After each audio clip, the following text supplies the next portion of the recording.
Assalamualaikum warahmatullahi wabarakatuh. Perkenalkan, saya Aldora Salmaita Abdi dengan NRP 2230-180. Di sini saya akan menjelaskan sedikitnya mengenai simulasi sistem dan software arena yang saya ketahui. Yang pertama mungkin sedikit penjelasan mengenai simulasi sistem. Apa sih simulasi sistem itu? Nah, simulasi sistem itu merupakan metode yang digunakan untuk mensimulasikan atau memodelkan perilaku sistem nyata melalui model matematis, logika, atau komputerisasi untuk memprediksi bagaimana sistem tersebut berfungsi dalam berbagai kondisi atau skenario. Lalu apa sih tujuan kita belajar simulasi sistem? Nah, yang pertama, untuk memahami sistem tersebut dengan menggunakannya simulasi untuk menggali dan memahami bagaimana bagian-bagian sistem berinteraksi satu sama lain. Lalu yang kedua, pengambilan keputusan. Dengan menggunakan simulasi sistem membantu kita dalam proses pengambilan keputusan dengan menyediakan data yang dihasilkan dari simulasi skenario yang berbeda. Lalu yang ketiga, ada pengujian dan optimalisasi. Nah, menguji berbagai strategi dan solusi dalam situasi yang terkendali sebelum diterapkan di dunia nyata. Lalu, apa saja sih langkah-langkah yang harus diterapkan dalam simulasi sistem? Nah, langkah-langkah umum dalam simulasi sistem itu yaitu yang pertama, ada definisi masalah, yaitu memahami bagaimana masalah atau sistem yang akan disimulasikan, termasuk tujuan dan batasan sistem tersebut. Lalu yang kedua, membangun model. Membangun model ini yaitu menyusun model matematis atau logika yang menggambarkan hubungan antara komponen sistem.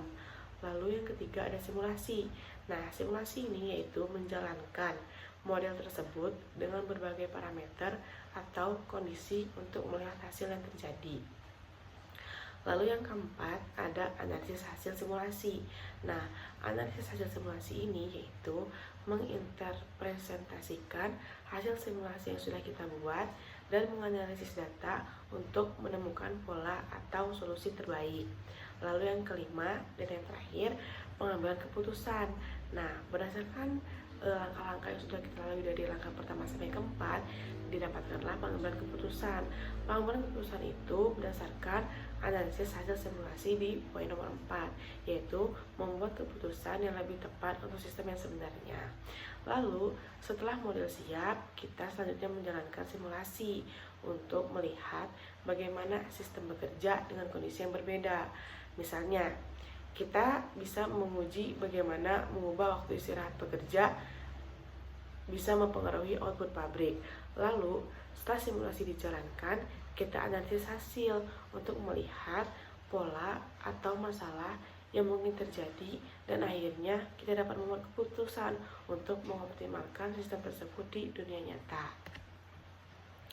Lalu, di simulasi sistem ini kita akan menggunakan software. Ya, software yang kita pakai itu merupakan software arena untuk mendukung dan membantu kita selama berjalannya praktikum simulasi sistem ini.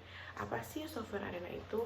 Nah, software arena adalah software simulasi berbasis diskrit yang digunakan untuk memodelkan dan menganalisis sistem yang melibatkan proses, antrian, dan aliran entitas. Dengan menggunakan antarmuka grafis, pengguna dapat membuat model simulasi sistem tanpa memerlukan pemrograman yang rumit. Arena memungkinkan simulasi berbagai skenario seperti manufaktur, logistik, dan antrian untuk menganalisis kinerja sistem dan mengidentifikasi solusi optimal. Lalu, fitur utamanya meliputi visualisasi proses, pembuatan laporan statistik, dan kemampuan untuk menganalisis berbagai variabel dalam sistem secara mendalam. Nah, di software arena juga mempunyai kelebihan dan kekurangan. Yang pertama ada kelebihan arena. Yang pertama itu untuk visualisasi simulasi. Nah, software ini memungkinkan pengguna untuk melihat simulasi dalam bentuk animasi yang membantu dalam memvisualisasikan bagaimana sistem bekerja dan mengidentifikasi potensi masalah atau bottlenecks.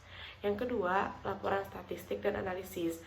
Arena menghasilkan statistik yang mendetail tentang kinerja sistem seperti waktu tunggu, pemanfaatan sumber daya, dan throughput yang sangat berguna untuk analisis dan pengambilan keputusan. Nah, yang terakhir, kelebihan pada Arena yaitu penyusunan, skenario, dan pengujian. Arena memungkinkan untuk menjalankan berbagai skenario simulasi untuk memprediksi kinerja sistem di bawah kondisi yang berbeda dan membantu dalam pengambilan keputusan yang lebih baik. Selanjutnya ada kelemahan Arena. Kelemahan ke Arena yaitu satu, keterbatasan untuk pemodelan yang sangat kompleks.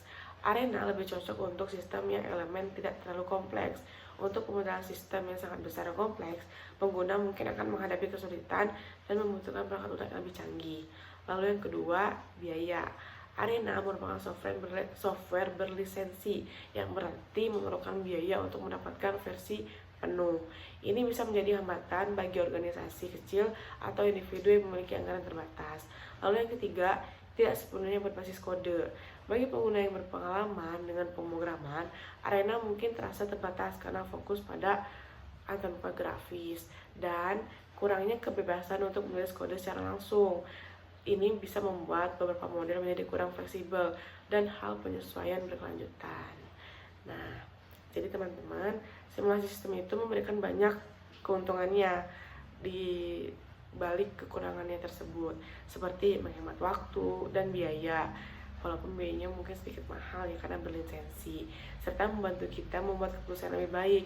Namun juga ada tantangannya, seperti model yang tidak selalu akurat atau memerlukan sumber daya komputerisasi yang besar. Simulasi sistem juga membantu kita memahami dunia di sekitar kita dan memberikan solusi untuk masalah yang kompleks. Dengan teknologi yang semakin maju, potensi simulasi semakin besar.